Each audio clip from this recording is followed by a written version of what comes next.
get your protein is one of the most common questions because it's been so ingrained in our culture and by the food industry that it's hard to get protein from plant-based sources.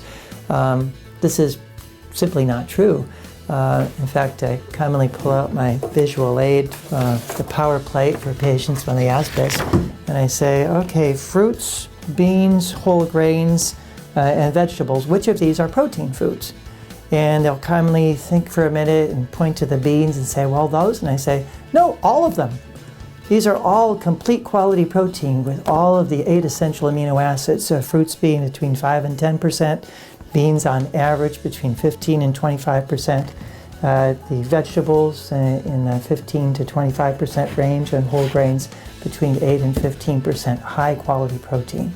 And so people are getting all that they need because the average need is only between 5 and 10% of your calories necessary from protein. In fact, that's optimal. More than that, especially certain proteins from the animal origin, which have high in sulfur-containing amino acids, set up a sulfuric acid state where people then put a strain on their kidneys to keep the pH of the blood normal. So that then contributes to chronic kidney disease, and kidney stones, osteoporosis. The animal proteins are also inflammatory, contributing to incidence of cancers and heart disease. So originally we thought that heart disease was all about cholesterol and saturated fat, and people went to lower fat like chicken and fish or skim milk, low fat cheese. We now recognize that it is both the fats and cholesterol and the animal protein that is creating problems for people. So back to your original question, how do you get enough? We think of the fastest growth rate in a person's life is after they're born.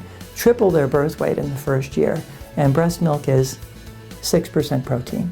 So at our fastest growth rate, we need 6%. So 5 to 10% for an average adult is way generous. It's more than you need. In fact, another fact is that we recycle 100 grams of protein every day. Every day, billions of our cells are turned over. They die and new ones replace them. And the protein from those are ideal protein mix for what we are made of, because it is us. Those are recycled, those amino acids come back, and the additional about 30 grams, 40 grams a day that we need are easily obtained from fruits, vegetables, whole grains, and beans. Nuts and seeds are also a great source of high quality protein. So it's not a matter of how do I get enough protein? It's easily obtained if you're meeting your calorie needs, but how do I get the right kind of protein? That which is most health supporting, that which is anti-inflammatory and supports our immune function, and that is from plant-based proteins. Help save your kidneys, improve your risk of developing chronic disease by plant-based proteins and eliminating the animal and processed foods. That's the protein story.